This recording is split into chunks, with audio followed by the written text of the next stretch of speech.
안녕하세요. 꿈꾸는 힐링맘 모니카 백목사입니다.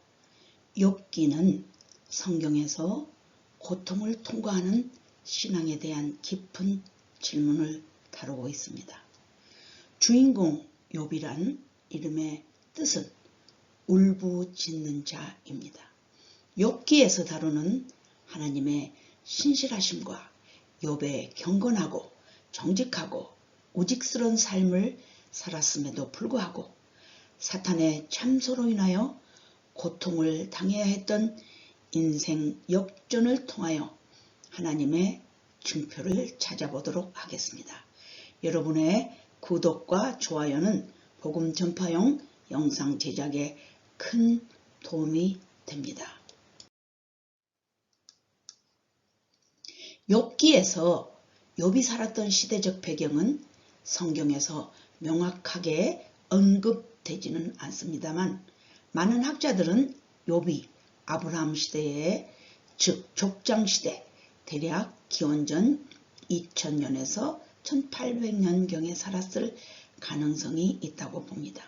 이 시기는 이스라엘의 율법이 주어지기 전으로 욥기의 내용에도 율법이나 이스라엘의 언급이 나타나지 않는 점이 그 시기를 암시합니다. 또한 욥이 살았던 장소는 우스 땅으로 기록되어 있는데 이 지역은 아라비아나 에돔 지역에 위치했을 가능성이 큽니다. 욥기는 주로 고난과 인간의 고통 그리고 하나님의 주권에 대한 질문을 다룹니다. 욥은 하나님 앞에서 온전하고 정직하며 하나님을 경외하는 자였습니다. 그러나 천상의 티파티에서 사단이는 욥이 부유하고 건강한 삶을 살고 있기 때문에 하나님을 경외한다고 참소합니다. 하나님은 욥을 너무나 잘 알고 있었기 때문에 참소한 사탄에게 욥의 생명을 제외한 모든 재앙을 허락합니다.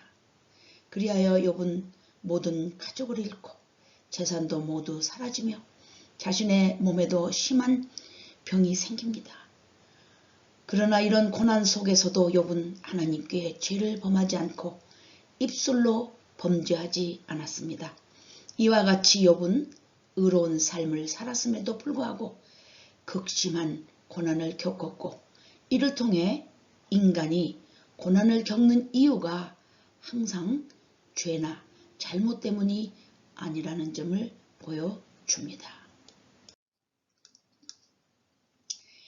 욥이 고난의 이유를 깨닫지 못하고 있을 때 세 친구들이 등장합니다. 욥의 세 친구인 엘리바스, 빌닷, 소발이 그를 위로하러 옵니다. 그들은 욥이 큰 죄를 지었기 때문에 이런 고난을 겪는다고 생각하며 그에게 회개를 촉구합니다. 엘리바스는 신비한 경험과 전통을 근거로 욥에게 훈계를 하며 고난을 욥의 죄의 결과로 확신했습니다. 또한 빌닷은 율법과 조상의 전통에 근거해 욥을 정죄하고 그의 자녀들까지도 죄 때문에 죽었다고 언급합니다. 그리고 소발도 욥의 죄를 더욱 강하게 비난하며 욥이 겸손하게 회개할 것을 요구합니다. 이 세 친구는 고난의 원인과 하나님의 뜻을 인간의 제한된 이해로 해석하려 했기 때문에 욥의 상황을 온전히 이해하지 못했습니다. 욥은 그들의 논리에 설득되지 않았고 오히려 지뢰의 응답을 통하여 자신의 의로움을 계속 변호했습니다. 욥의 고통 속 외침은 하나님을 향한 깊은 의문으로 가득 차 있었습니다. 그는 고통 속에서도 하나님을 향한 신뢰를 잃지는 않았지만 왜 의인이 고난을 받아야 하는지에 대한 답을 찾고자 했습니다. 친구들의 비난에 대응하면서 욥은 인생의 불공평함과 하나님의 주권에 대해 깊이 고민하게 됩니다. 욥의 네 번째 친구 엘리후가 등장하여 고통의 의미에 대해 새로운 관점을 제시합니다. 그는 인간의 고난이 하나님께서 연단하시기 위함일 수도 있다고 말하며 고통이 항상 죄의 결과는 아니라고 주장합니다. 즉 고난은 반드시 죄의 결과만이 아니라 하나님의 교훈적 수단일 수도 있다고 말합니다. 또한 엘리후는 고난을 통해 인간이 하나님을 더 깊이 이해하고 자신을 겸손하게 돌아볼 기회를 제공받는다고 주장합니다. 그는 하나님의 정의와 전능하심을 강조하며 인간이 하나님의 계획을 완전히 이해할 수 없음을 지적합니다. 엘리후는 하나님의 주권을 강조하면서도 하나님이 고난 중에서도 인간을 사랑하고 돌보신다는 점을 상기시킵니다. 엘리후는 욥기에서 중요한 역할을 맡고 있지만 다른 세 친구들과는 다소 차별화된 인물로 나타납니다. 그의 등장은 욥과 그의 세 친구 간의 논쟁이 끝난 후에 이루어졌으며 그는 젊은 인물로서 나이가 많은 욥의 친구들보다 자신의 발언이 뒤에 오는 것이 적절하다고 생각하여 참고 있었으나 그들이 욥을 설득하지 못한 것에 대해 분노하며 직접 나섰던 것입니다. 욥은 엘리후의 말을 듣고 나서 더 이상 반박하지 않았습니다. 엘리후는 하나님의 주권을 욥에게 상기시키면서 고난을 통해 욥이 깨달아야 할 것에 대해 새로운 관점을 제시하였기 때문에 그는 세 친구의 단순한 인과 응보적 설명과 욥의 자기 변호 사이에서 고난을 더 깊이 이해하게 하는 역할을 했습니다. 이는 욥이 결국 하나님의 음성을 들을 준비를 하게 만드는 중요한 전환점이 되었던 것입니다. 엘리후는 욥이 단순히 자신의 상황만을 바라보지 않고 하나님을 더 깊이 신뢰하고 그분의 주권을 인정할 수 있도록 인도하게 되었습니다. 그리하여 하나님께서 직접 나타나실 때 겸손하게 받아들이는 마음이 준비가 되도록 도왔던 것입니다. 로마서 8장 28절에는 우리가 알거니와 하나님을 사랑하는 자 곧 그 뜻대로 부르심을 입은 자들에게는 모든 것이 합력하여 선을 이루느니라.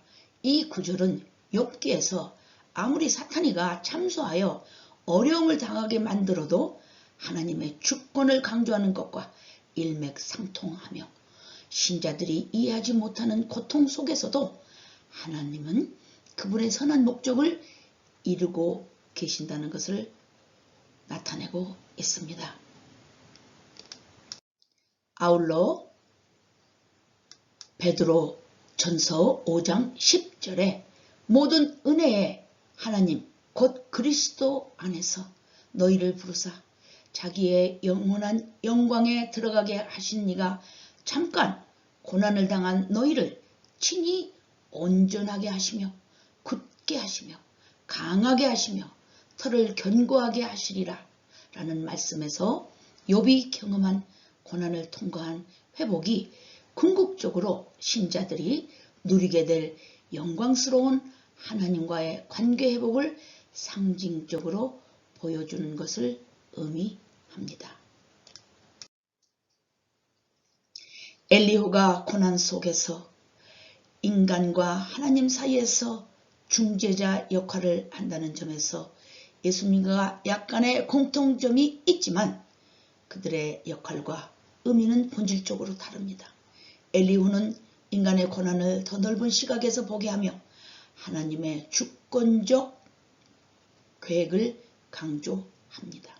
또한 엘리후는 욥의 고난이 죄의 결과만이 아니라 하나님께서 인간을 훈육하고 그분의 뜻을 깨닫게 하기 위한 수단일 수 있다고 말하며 하나님의 정의와 자비를 함께 드러냅니다만 신약에서 예수님은 궁극적인 중재자로서 하나님과 인간 사이에 완전한 다리를 넣으셨습니다. 그 점이 틀리게 되는 거죠. 예수님은 하나님과 인간 사이에서 죄의 문제를 해결하시기 위해 십자가에서 희생하셨습니다. 예수님은 단순히 고난을 설명하는 차원을 넘어 자신의 생명을 대속 제물로 드림으로써 인간이 하나님과 화목하게 되는 길을 완전히 열으셨기 때문입니다. 그로 인해 인간과 하나님 사이의 관계가 완전히 회복되었습니다. 따라서 엘리후는 예수님의 중재자적 역할과 비교할 수는 있지만 그 의미와 범위에서는 큰 차이가 있으며 예수님은 궁극적이고 완전한 중재자이자 구속자이심을 우리는 깨달아야 될 것입니다. 욥은 하나님께서 자신에게 나타나신 후 자신의 무지를 깨닫고 겸손히 회개합니다.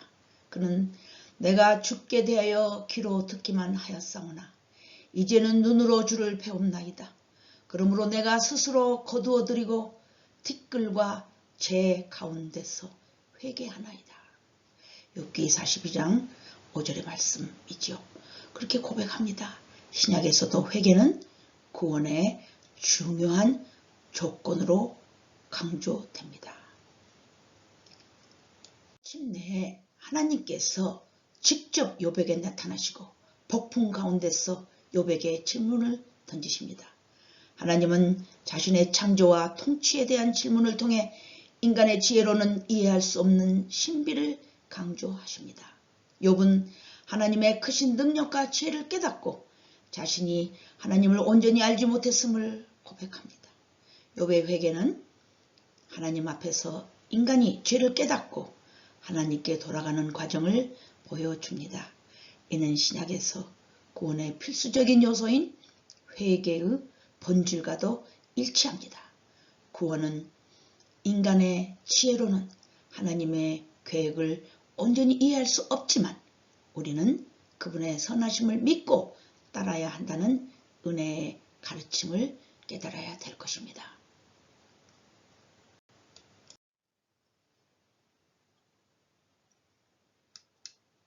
결국 하나님은 욥의 친구들이 잘못된 말을 했음을 책망하시며 욥이 그들을 위해 중보 기도하도록 하십니다.